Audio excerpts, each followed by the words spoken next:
Hey there, welcome back to another episode of My Thoughts On, my series where I give you guys my thoughts on a couple movies at once, double the reviews, hopefully double the fun. As you can see, my lighting is, well, not as good as it used to be because my lamp went out, so I'm trying to deal with like a little bit of a lamp and then another in like my RoboCop light to maybe add a little bit more. It's just not as good as it was.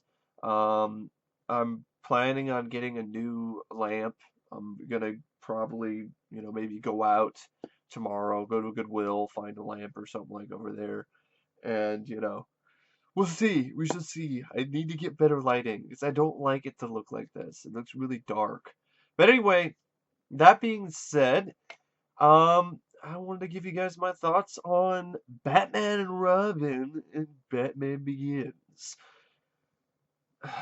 The less amount of time I spend talking about Batman and Robin, aka Buttman and Throbbing, the better.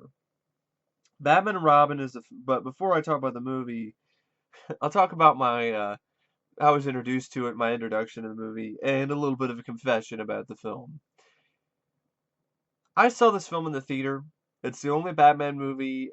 No, I saw Batman Begins in the theater as well. So it's the first Batman film I saw in the theater. Well, I'm not counting Batman '89. I mean, Batman '89 is technically the first film because my mom took me to see it when I was a newborn, but I don't remember it. I don't remember that. It's the first one.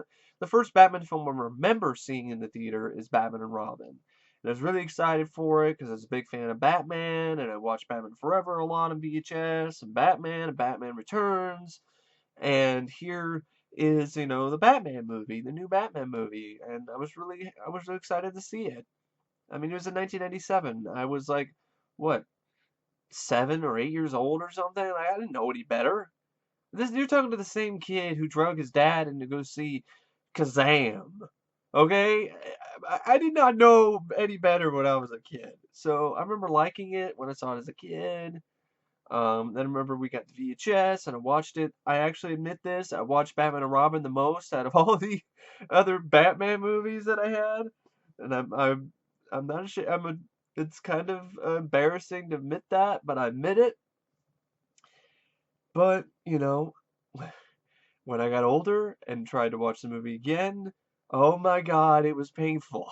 It was so hard to sit through. It was so awful. It just sucked.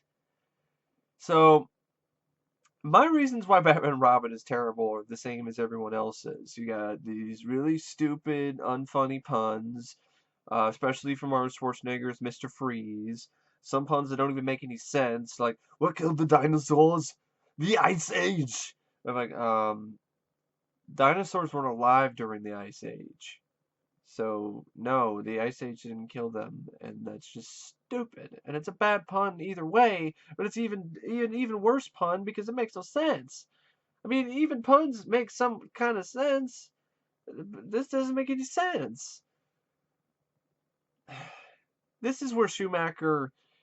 I know he said like in an interview on the special features, yeah, because this movie has a 2-disc special edition on DVD and special features on its Blu-ray. I remember Schumacher said, hey, if I disappointed you, if I upset you, that wasn't my intention. I apologize.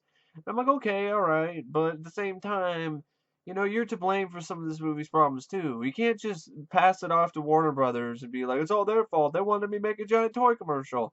They, I doubt they asked you to open the film up with shots of bat ass and bat nipples and bat crotch and Robin ass and Robin crotch. I mean, I doubt Warner Brothers had a statement that said, yeah, by the way, Joel, we want you to make this movie a giant toy commercial, and we also want you to put in shots of bat nipples, bat ass, and bat crotch, as well as Robin nipples and Robin crotch.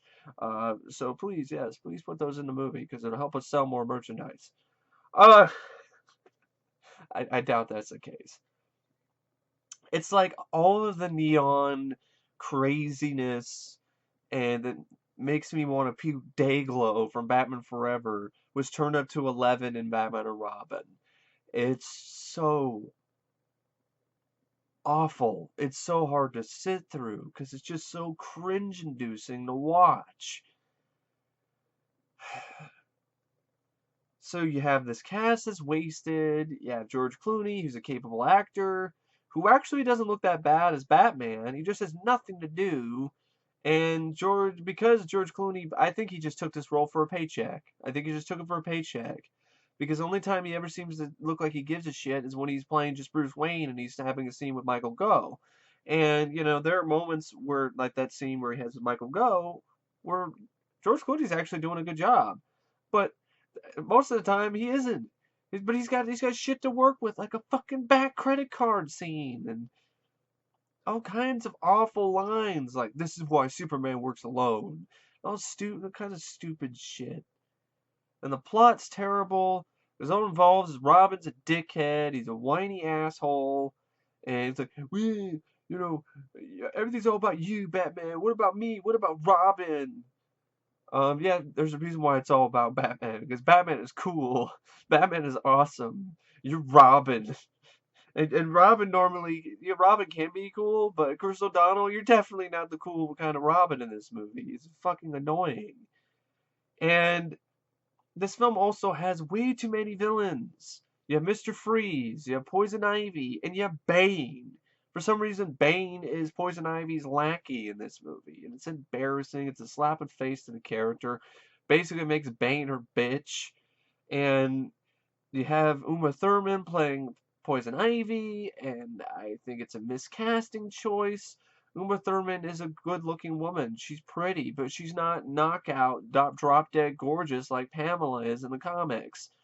Rebecca De Mornay would have been a better choice, or somebody else, because I don't buy Uma Thurman as Poison Ivy, and her performance is horrid too.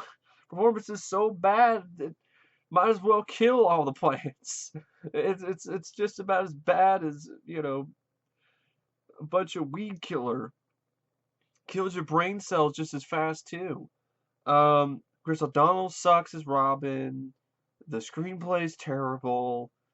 George Clooney is just playing George Clooney when he's playing Batman. I don't blame him. He's got nothing to work with. The direction by Schumacher, it's okay.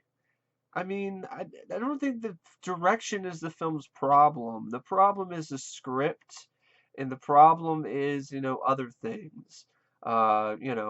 Mostly the script. Schwarzenegger is, when he's just playing Dr. Freeze, when he's like, before he becomes Mr. Freeze and he's making stupid ice puns, he's tolerable. But when he's going like, you know, ice, some fucking icy, what the fuck did he say? I'm trying to remember that stupid line of dialogue where when he breaks in and he's like, "Ice to see you," and stuff, fucking stupid shit like that. So bad, so fucking awful. Revenge is a dish best served cold, and just awful. And then the whole, "I'm Mr. So Miser, Mr. fucking Mr. Cold." This is fucking. I think it's like the guy from that Rankin Bass stop motion cartoon. It's about what, Mr. Frost or something. It's just fucking embarrassing. Arnold, Mr. Freeze and his fucking polar bear slippers singing a song. God, the action forgettable. Who gives a shit? What, the impromptu hockey game in the beginning with a diamond? Um. Oh, and of course we have to have Batgirl in this too, played by Alicia Silverstone, who's another miscasting choice. She can't act. She's terrible in this. And why is Batgirl in this movie? We already have enough characters. And then she has her outfit, and there's no nipples on her suit. Oh yeah, because we can't have nipples on Batgirl's suit, but we have nipples on Robin and Batman's suit for some reason. We can't have them on Batgirls, which I guess is understandable because we can't have bat nipples on Batgirl because then the censors would get all upset. But I'm just saying you shouldn't have nipples on their costumes. Period. Just no bat nipples. Period. No ice puns. No, I don't want them. No, lame plant puns from Pamela Isley Poison Ivy either. And Bane is just this fucking grunt. He fucking chauffeur. He was a chauffeur for fucking Poison Ivy. Oh God. And it basically it undid all the goodwill and all the hard work that Burton did, and to bring Batman back into the shadows where he belongs, after the '60s Batman show. And Batman and Robin just does a complete 180 and just takes everything back to where it was in the '60s, and it just doesn't work. It's uncalled for. It's unasked for. I mean, there's a fucking scene where a dog is pissing on a hydrant and gets frozen, and you see it. You see his piss. You see his frozen piss. It's like a film for like 7, 8-year-olds. No wonder I liked it when I was fucking 8 or 7 years old. It's a film for like kids ages 4 to 8. It's fucking one of the worst comic book movies I have ever seen. It's got so many problems. It tries to be funny, it falls flat on its ass. You got stupid scenes like Poison Ivy cosplaying or dressing up as a fucking purple gorilla. Yep, that happens. The back credit card scene, all kinds of stupid shit. Um, there's no action sequences worth mentioning. There's nothing that gets your blood pumping. There's nothing that's thrilling and exciting about it. I guess if I was gonna think of anything that's a positive, it's Michael Gough is good as Alfred.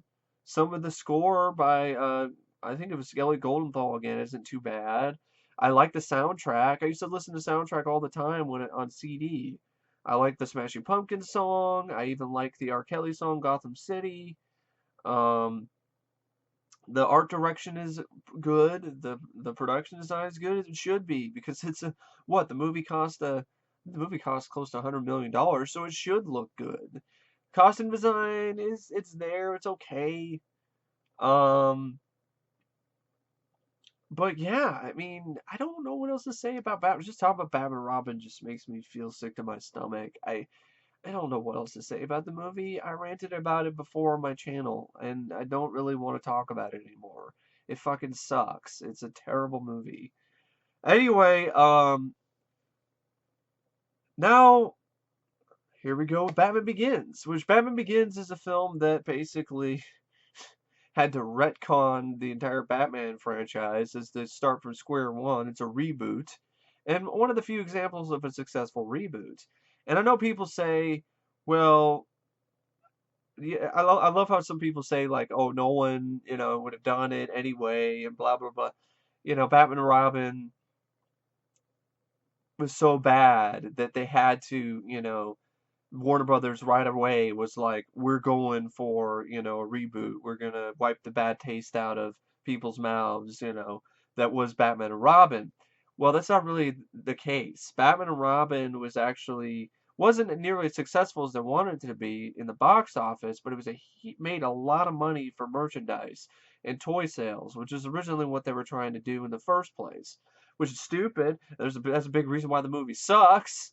It's because Warner Brothers was like, just make it so we can sell some toys. And I admit I bought the toys when I was a kid.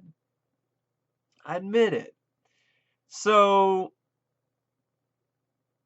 you have that, and that was a success for Warner Brothers. So Warner Brothers is like, you know what? Maybe we're okay with doing another Schumacher film. Like, even after Batman and Robin had bad reviews and was not as good, didn't do as well in the box office as they would have hoped, they still were willing to do a Joel Schumacher Batman movie. They were willing to do Batman Triumphant with, maybe the Scarecrow, maybe played by Jeff Goldblum. And Joel Schumacher was like, I made a mistake. There was a problem. I'm gonna, try to go a little bit of a darker route here. It was too light. Dragged Batman out of the dark and threw him into the harsh neon lights, and that just wasn't really the right thing to do. Schumacher was willing to do a darker film with Batman Triumphant. In fact, I think his original idea for Forever was a little bit darker too, but Warner Brothers was like, No, we want lighter because we don't want parents to get pissed off, and we want to sell more McDonald's toys, and we want to sell McDonald's cups, and we want to get merchandise. We don't want to, and we want to sell merchandise, and we want to have advertisers. So then, okay, so Schumacher, okay, all right, fine, all right, that's what you want, I'll give it to you. And then he did that. He turned it up to 11 with Batman and Robin. And he could have just said, no, I'm not making a toy commercial, and I'm not doing that. And if he got fired and then replaced him with somebody else, fine. But the fact that he just agreed to what Warner Brothers is asking him to do is, that doesn't look very good on his part. But I have to admit, Schumacher, I don't think is the worst director out there. Batman Robin is one of the worst films he's ever done. But the directing, I don't think is really that big of a problem. It's the fucking screenplay. I think Akiva Goldsman and I don't know if Schumacher was involved with the screenplay or not, but Akiva Goldsman was one of the bigger problems with the movie for me. Is just the screenplay.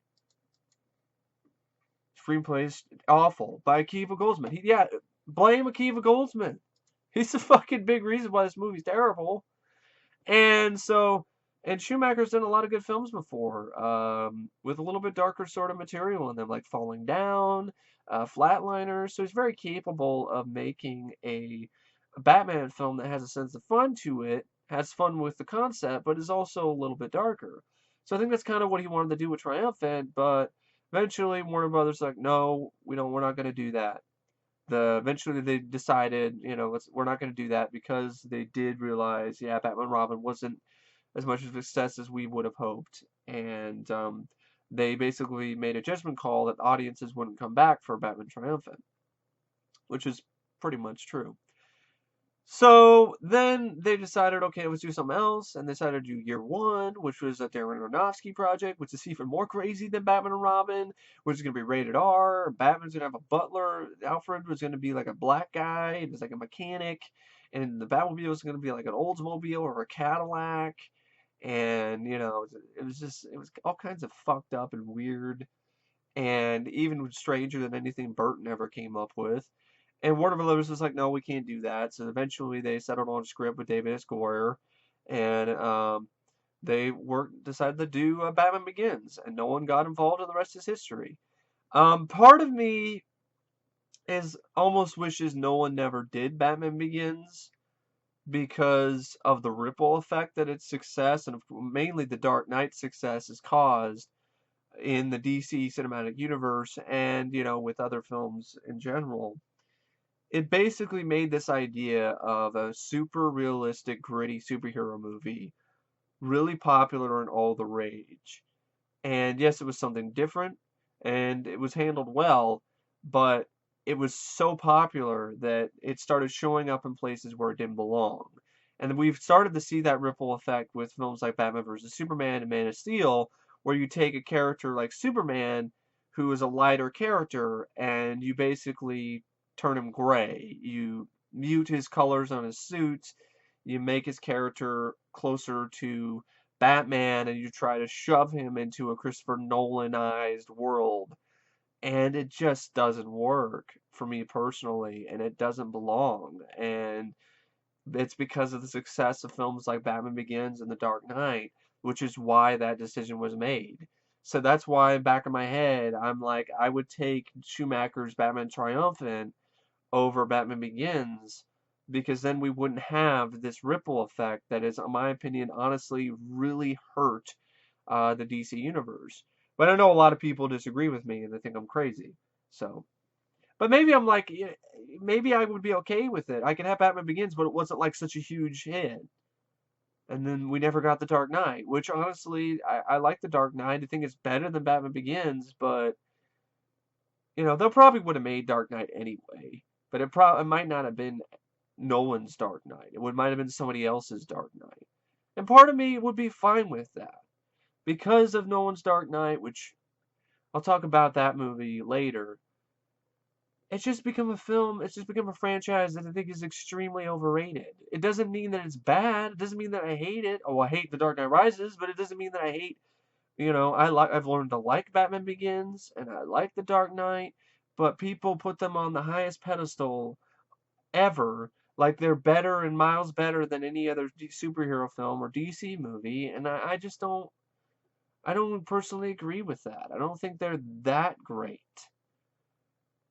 But that's just me personally. And I'll probably get a lot of shit for that.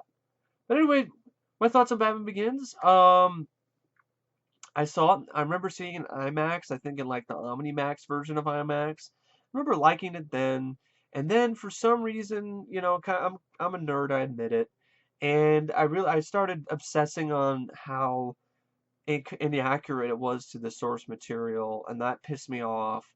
And and then all the praise and all of that, and it just kind of just turned me sour on it. And then I gave it another look after, a couple years, basically just hating the damn fucking movie. And more likely, in a way, it was kind of a response to the fans. Because I would say things like, I don't like it for valid reasons, I thought, and I just get a lot of people jumping down my throat and giving me shit about it. Not all Nolan fans are like this, but a lot of them are. I know from personal experience, and it just made me want to hate the movie even more. But then, I watch it again with new eyes and new expectations, filtered out the Nolan fans, and I liked it. I did a review of it on my channel a while back. I like Batman Begins. Um, I think this is the best performance by Bale as Batman and as Bruce Wayne in the entire Nolan trilogy, especially as Batman. He only has his throat cancer voice when he's trying to intimidate somebody, which makes sense. But there's other times where he's just speaking to Commissioner Gordon or other people, and he sounds fine. Um, I also would say Liam Neeson was a strong, villain as Ra's al Ghul. He's not really Ra's. It's Henry Ducard is never Ra's al Ghul, but okay, whatever. Um, I think the score by Hans Zimmer is pretty solid. I think Nolan's direction is good. I really love Nolan's attention to detail, and specifically, he wanted to use a lot of practical effects. So there's a lot of model work in this film and miniature work in Batman Begins, which I really appreciate. The cinematography is well done. The edit it's edited pretty well for the most part, except for the fight scenes. Fight scenes are pretty choppy, and I honestly would say are pretty weak. Um, but I love the sequence of the tumbler chase near the end. I think it's really, it's definitely gets my blood pumping, and I wish the Scarecrow was used better. The Scarecrow, I love the Scarecrow. He's one of my favorite Batman villains, and I don't think he was done justice here. Cillian Murphy, he looked too young for my taste to be Dr. Crane. He looked like he was still in his like early 20s. And I thought his performance wasn't that great either. And Scarecrow doesn't show up in costume. He just has a mask and his business suit. It's just boring. It's a boring look to me for Scarecrow. And he gets defeated by Katie Holmes, who fucking shoots him with a taser. Batman doesn't beat Scarecrow. Batman's, girlfriend beats Scarecrow, and that's just embarrassing to the character to get tasered in the face by Katie Holmes. That's what happens to Scarecrow. It's just they handle that very badly, in my opinion. But there are things about it definitely. I love Michael Caine as Alfred. I love Morgan Freeman as Lucius Fox. It's nice to see Rucker Hauer. He played a good asshole in this movie. As this business guy wants to take over for Wayne Enterprises. Um, I thought Liam Neeson did a good job. And Christian Bale, I thought this was the best performance, his best job out of the entire trilogy. I personally think the film could have been a little bit better paced. It took a little way too long for my taste to get to Batman being Batman. I know it's an origin story, but it doesn't need to last over an hour. Batman doesn't show up until over an hour into the movie, which is a little bit too long if you ask me. But I I like Batman Begins. I've learned to like the movie. I like the production design. This idea of a more realistic, grounded Batman. I thought was a decent concept, and it is a concept that I don't mind because it works with Batman. And see, that's the thing. Um, this sort of grounded, gritty, realistic approach works for Batman because he's a normal guy. But when you go with it with Superman and these other characters, it doesn't work for me. And I think it's trying to shove a square peg into a round hole. And I don't really like that. But yeah, I like Batman Begins. I wouldn't say I love the movie, but I do like it. I've learned to like the film, and I do appreciate it. There are a lot of good things about it that do work, that are good, are really effective. I personally don't like it more than Batman 89 or Batman Returns, but that's just my personal preference. I'm perfectly fine if people do love Batman Begins. I think it's one of the best films they've ever seen, or one of the best DC movies, or it's better than Burton's films. I'm fine with that. And I don't have a problem with that. You know, I don't want everyone to think the same way I do. Just because I like those other films better doesn't mean you can't like these films more. So, I just want to make that clear. I mean, some people kind of look at these videos, like when I say something like, I like Batman Begins, but I like Burton's films a little bit more, I get people jumping down my throat like it's some kind of uh, assault or something. And I don't get it. I'm not attacking you. Like what you like. Hate what you hate. Think what you think is okay. Like I always say, it's what makes this world interesting, and I encourage it. So yeah, I like Batman Begins. Christian Bale did a good job. The cast is good. The score is good. The direction is good. I love the use of practical effects. The production design, especially of Gotham. Gotham in Batman Begins looked more interesting, and it had this sort of Blade Runner vibe to it that I liked. But then when you get to The Dark Knight, it just disappears and it's just downtown Chicago in the rain.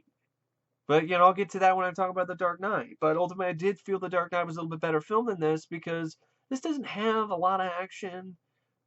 And there's the tumbler chase, which I really like, and I do like Liam Neeson, and I like Christian Bale, and I like Alfred, Michael Caine, and I like Morgan Freeman, Rutger Hauer a little bit that he's in, and I think Nolan's direction is good. I like the production design and so forth, and bits of the score. But Katie Holmes is it's weak. And Scarecrow I thought wasn't handled very well.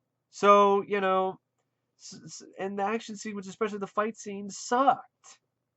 So that's why I think the film is I just like the movie. I don't love it.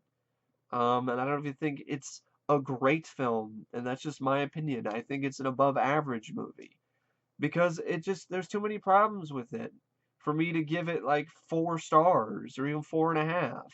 Because I don't like Katie Holmes. I think it's paced a little bit too slowly for my tastes.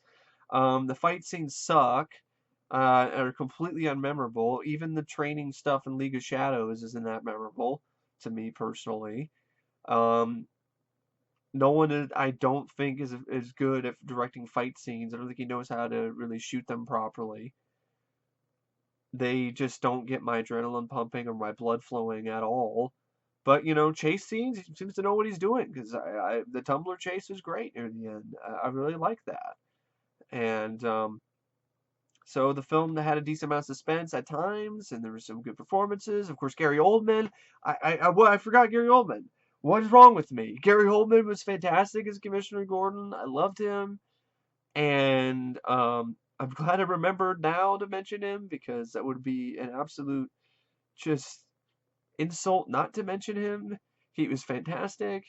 He was the best Commissioner Gordon I've seen on film to date. It was perfect casting, and it was really nice to see because Pat Hingle, as much as I love the Burton films, Pat Hingle was just not really much of a Commissioner Gordon. Didn't really have that much to do. Was kind of a secondary character, and here these films built up Commissioner Gordon like they should. And so for a first installment, I thought it was good. I thought it was a good installment. I thought it was above average. It could have been better. I don't think Batman Begins is perfect. I don't think it's flawless. I think it has problems. But that being said, I still like the movie. So, yeah. Those are my thoughts on Batman and Robin and Batman Begins. I really don't know what else to say about anymore. I don't really know what to say about both of these anymore. I pretty much said my piece, said my thoughts, and stay tuned for my thoughts on The Dark Knight and The Dark Knight Rises. And I will see you guys later. See ya.